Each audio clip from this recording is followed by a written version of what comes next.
Hello subscribers, welcome back to my channel. நம்ம இன்னைக்கு பரோட்டா சால்னா எப்படி பண்றதுன்றது பார்க்க போறோம். ரொம்ப சிம்பிளா செஞ்சிரலாம், குயிக்கா செஞ்சிரலாம். ஃபர்ஸ்ட் ஒரு மசாலா அரைச்சுக்கணும். அதுக்கு துருவன தேங்காய் ஆட் பண்ணிக்கிறேன். காரத்துக்கு ஏற்ப பச்சை மிளகாய், தக்காளி. அப்புறம் கொஞ்சமா தண்ணி ஆட் பண்ணி நல்லா ஸ்மூத் பேஸ்டா அரைச்சுக்கோங்க.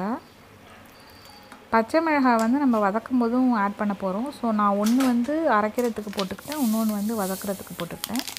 திக்னஸ்க்காக கொஞ்சம் கசகசா ஆட் பண்ணிக்கிறோம். ஆல்ரெடி தேங்காய் ஆட் பண்ணிருக்கோம், அதனால கசகசா கொஞ்சம் கம்மியாவே ஆட் பண்ணா போதும். இது வந்து நல்லா ஸ்மூத் பேஸ்டா அரைச்சிடலாம். இப்போ கடாயில எண்ணெய் ஊத்தி போல் கரம் மசாலா போட்டு தாளிக்கணும். நட்சத்திர சோம்பு, பட்டை, கிராம்பு இது மட்டும் எடுத்துக்கிட்டேன். சோம்பு போட்டு தாளிங்க. நான் வந்து சோம்பு பவுடர் போட்டு தாளிச்சிட்டேன். வெங்காயம், பச்சை மிளகாய், புதினா இலைகள் கொஞ்சமா அந்த ஃப்ளேவருக்காக போட்டுக்கிட்டேன்.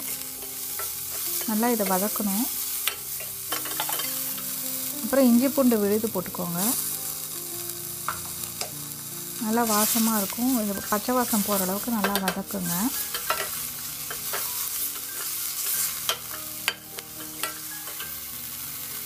இப்போ நம்ம அரைச்சு வச்சிருந்த அந்த மசாலா பேஸ்ட்டை இதில் ஆட் பண்ணிடலாம். நல்லா வதக்கி விடணும். கொஞ்சமாக தண்ணி ஆட் பண்ணிக்கோங்க.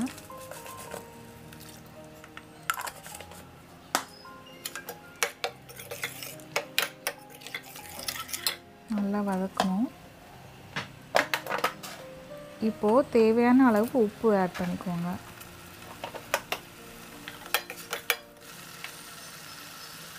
இப்போ மசாலா ஐட்டம்ஸ்லாம் ஆட் பண்ணலாம். கொத்தமல்லி தூள், மிளகாய் தூள், மஞ்சள் தூள் ஆட் பண்ணிக்கோங்க.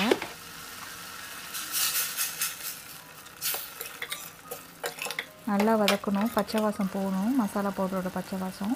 இப்போது சிக்கன் மசாலா பவுடர் ஆட் பண்ணிக்கிறேன். இல்லை வெஜிடபிள் பாத் மசாலா பவுடர் இருந்தாலும் நீங்கள் ஆட் பண்ணிக்கலாம். எந்த மசாலாவாக இருந்தாலும் ஆட் பண்ணிக்கலாம். சிக்கன் மசாலா பவுடர் கொஞ்சம் கூடுதல் சுவை தரும்.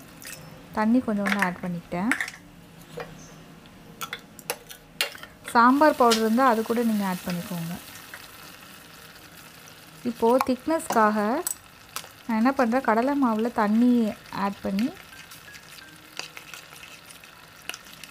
நல்லா தண்ணியாக கரைச்சிக்கணும். இதில் அப்படியே ஊற்றியாச்சு. ஒரு 5 நிமிஷம் இதை அப்படியே கொதிக்க விடுங்க. சூப்பரான பரோட்டா சால்னா தயாராகிடுச்சு. ரொம்ப சூப்பராக இருக்கும். கண்டிப்பாக எல்லோரும் ட்ரை பண்ணி பாருங்கள். என்னோடய சேனலை சப்ஸ்கிரைப் பண்ணுங்கள் சிம்பிள் ரெசிபீஸ்க்கு. கீழே கமெண்ட் பாக்ஸில் கமெண்ட் பண்ணுங்கள் உங்களோட ஃபீட்பேக்கை. தேங்க்யூ ஃபார் வாட்சிங். Bye.